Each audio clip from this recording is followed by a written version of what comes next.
Hi, my name is Kelly Amos and I'm a health coach. And for today, for your tiny health tip, I'm going to talk to you about motivation, how to get motivated or stay motivated to exercise. Last week I posted on Facebook a question, what are your obstacles? And the top 3 things that I got was time, lack of motivation, and not knowing what to do. So last week I hit the time issue, so you can go back and find that, and maybe I'll just copy and paste that link in the comment section below so you can reference that. And next week I'll be talking about the third thing, which is what to do. Don't know what to do.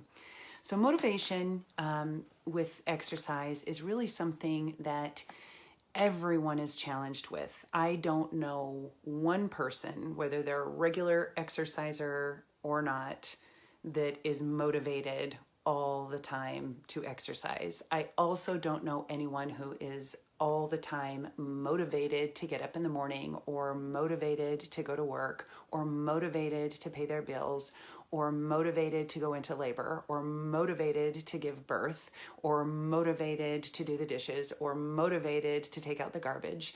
But these are things that that it might be painful at the time, but there is pleasure somewhere in there. There's some sort of pleasure. Brushing your teeth. You may not like the act of brushing your teeth. I know a few people that really do and are highly motivated to go brush their teeth regularly or constantly. I like brushing my teeth, but I'm not super excited or motivated to do it. What I like are clean teeth and fresh breath. So it's really, as far as finding the motivation to exercise, and this is with anything, but we're talking about exercise here. Hi, Suzanne.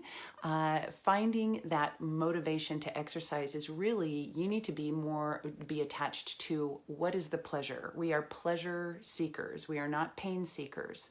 So it's not necessarily the action or the act of exercise that you should be focusing on as far as finding your motivation, but more, what do you get from it?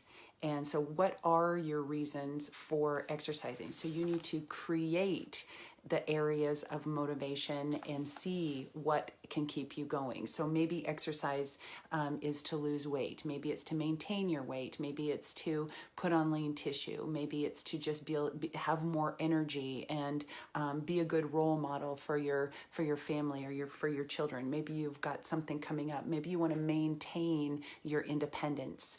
You want to prevent illness or disease. And so you know that exercise does those things. But the thing is, we also have to prove it to ourselves. So some people are challenged with regular exercise because they haven't done it enough. They haven't been consistent enough for them to see the benefit of it, to get the pleasure of it. And that is one of the things that's challenging about exercise, because one of my personal reasons now is that I want to be fully functioning and healthy and thriving in my 80s and 90s. I want to be independent. I don't want to have illness or disease, and that's highly motivating for me. There are 12 steps from down to my basement where I exercise, and I can tell you that 12 steps a day, a lot of days I'm not wanting to I don't want to go work out. I don't feel like working. I'm not motivated to exercise, but I've been consistent for so long. Hi, Pam. I've been consistent for so long that I absolutely know the pleasure. I really don't like the pain of fatigue from not having, exercise gives me energy. I don't like the fatigue later in the day. I know the pain of putting on some weight because I haven't been exercising. I know the pain of when I don't exercise, and that is greater than the pain of the 30 minutes that I'm putting myself through as far as exercise goes. So it's really, it really truly is about being connected with your why and believing that this is what this action is going to get you closer to your why and to achieving your goals. So I want to give you some tips on how to do that. And the first thing, and anybody that's been with me for any length of time at all, is knows that I say lead with your body. Don't lead with your head. Your head's going to hold you back. Your head's keeping you on that sofa. Your head is keeping you in that bed because it's warm and cozy and you're really tired. You just need to lead with your body. A body in motion, it will stay in motion unless acted on by another force, an external force. Well, that force is your brain. So once you are moving, once you're into it, you're going to be fine, because then you're going to think, well, I've already started. I might as well finish. And because you're already there. So lead with your body. Just get up. You can say you don't want to do it all 12 steps down there, and as you're finding your workout and pushing play, and make it as simple as possible so everything's right there, so you don't have really time to talk yourself out of it. And have little messages and notes and reminders, whatever's going to work for you. It might be a picture on the refrigerator, and different things. And I'm going to talk about in just a minute different things to use that are going to motivate you. You need to have a plan. So you need to lead with your body, and you need to have a plan. Know when you're going to exercise. If you do struggle with motivation, you cannot rely on being motivated throughout the day, any random time.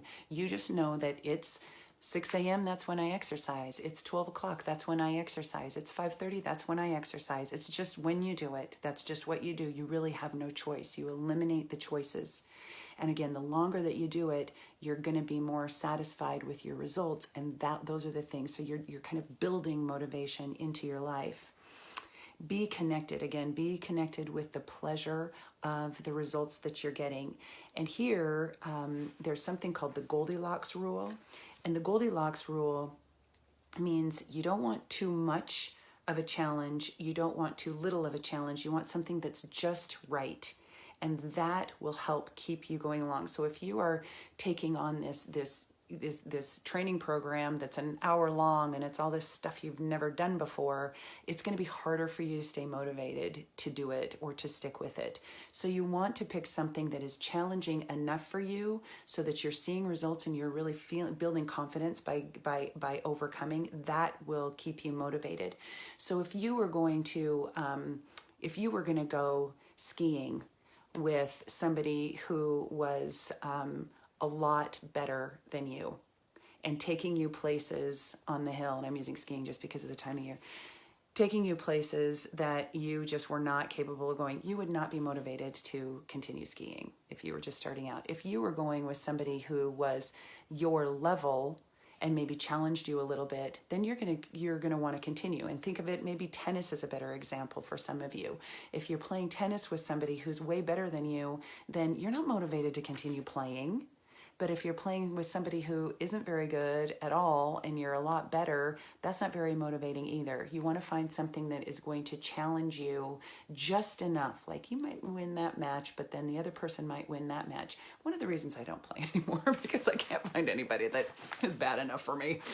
So that's the Goldilocks rule, and it's very important to when you're taking this is just with behavior, with any habit. You want to have just enough challenge because you're going to get bored otherwise. So having a plan and leading with your body and doing just enough. Hi Cheryl, doing just enough in order to feel challenged.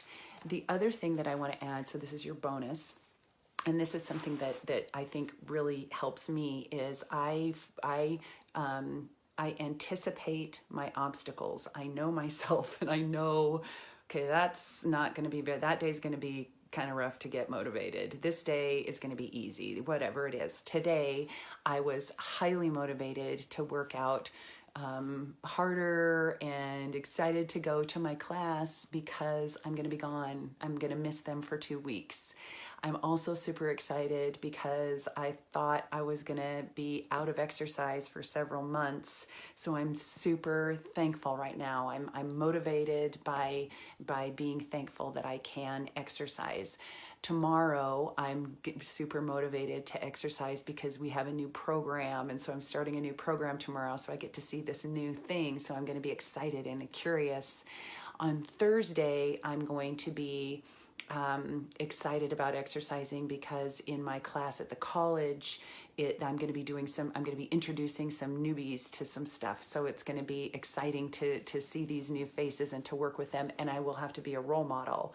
So I'm going to have to lead by example. On Friday, I might struggle because I'm going to want a rest day. I'm going to want to recover, but I'm leaving on Sunday. That's a travel day, so I won't be able to exercise. So Friday will not be that challenging because I'll know that Sunday will be my rest day. So I won't have to feel that, oh, I just want a day off. Can I just have a day off?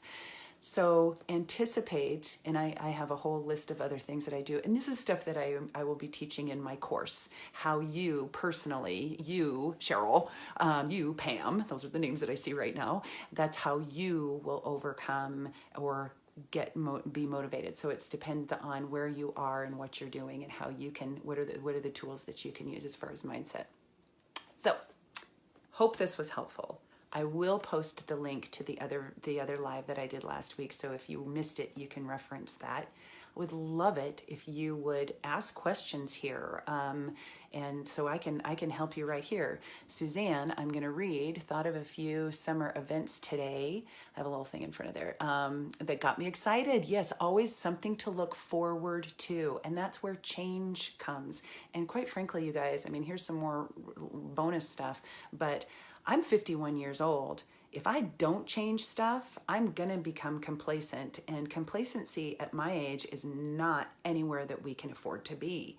We have to keep changing so that we can maintain. By changing is how I maintain. And I do get bored with some types of exercise. And when I see the benefit and the value that, okay, I got to do this for my hormones, I really am not a fan of this, but I'm also not a fan of struggling hormonally. And this is part of the equation. This is part of the recipe that goes into helping me maintain there. Yes, complacency is much different. I mean, as your age at 50 than 40. 40, you can get away with a lot of stuff. 30, you can get away with everything, everything. And 40, you can get away with a lot of stuff. And 50, you just gotta, you got issues. You got issues. So again, love to hear your questions and, whatever it is as far as motivation, or maybe you have some ideas and I can help you because I'm sure that you're not alone. In fact, I guarantee you're not alone in where you are. Nobody is alone here. Thank you guys for watching here, and thank you, Suzanne, for engaging here. I really appreciate it. And next week we'll be on what to do. What I don't know what to do. That's an obstacle. I'll help you out with that. Okay. And hope you're having a great night, and I will see you soon.